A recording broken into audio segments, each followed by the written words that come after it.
This is Councilwoman Dougan. Do you support the Town of Calhan's request to join the PPRTA? Why or why not? Absolutely, I support them coming into PPRTA.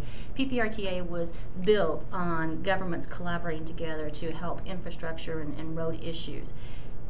It was always intended that people who wanted to come in could continue to come in and to be larger and even more of a collaboration.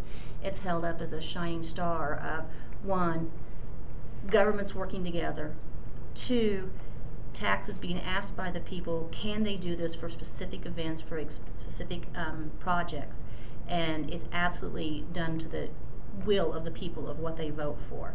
So having Calhan come in, I think, is just a wonderful addition, and I'd hope more would come in.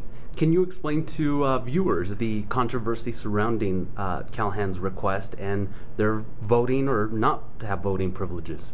I believe Calhan needs to have a vote. How can we take taxes from their citizens and yet not give them their voice, their representation? I believe that's called taxation without representation, and that is absolutely wrong. And I think we covered that quite a while ago and took care of that issue. But the controversy is that the way it was set up is that the county would have 3 votes when the IGA began with that, and the city would have 3 votes.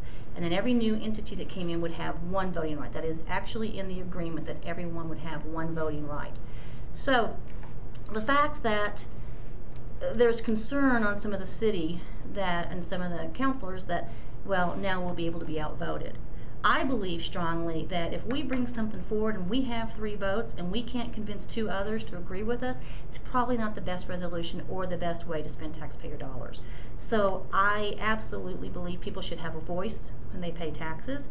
I absolutely believe people should be able to come together and work as a government.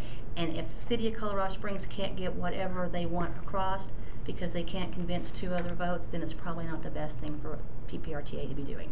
Most of these other cities are actually in the county, so are we not, as a representative of the city of Colorado Springs, is it not possible that these other cities that are not in the city of Colorado Springs would, for lack of a better term, gang up on the city of Colorado Springs and have control on this board?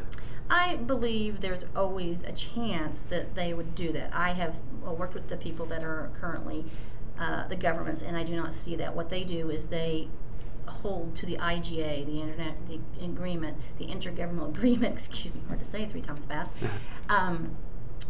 to what the spirit of it is exactly.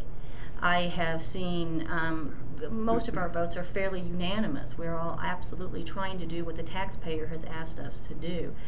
And also, all the allocations of money is a mathematical. There's no way all of a sudden Colorado Springs would end up with no money for road improvements from PPRTA, because each entity puts in their own projects. Each entity has to have them voted on when it comes through with, PPRTA 2 comes in.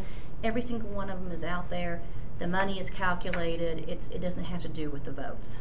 Last thing here, any prediction? Oh, wait. And the way the IGA is written, a city and a county person will always hold chair and vice chair. Okay. Any predictions on what's going to happen tomorrow? I would certainly hope that the Colorado Springs will listen to the presentation and realize that we cannot ask someone to come in and pay us taxes and not be represented or heard. So I am hoping that there's at least 5 council members, if not more, who say, Calhan, we would like for you to come in, and yes, of course, you get a voice. Thank you.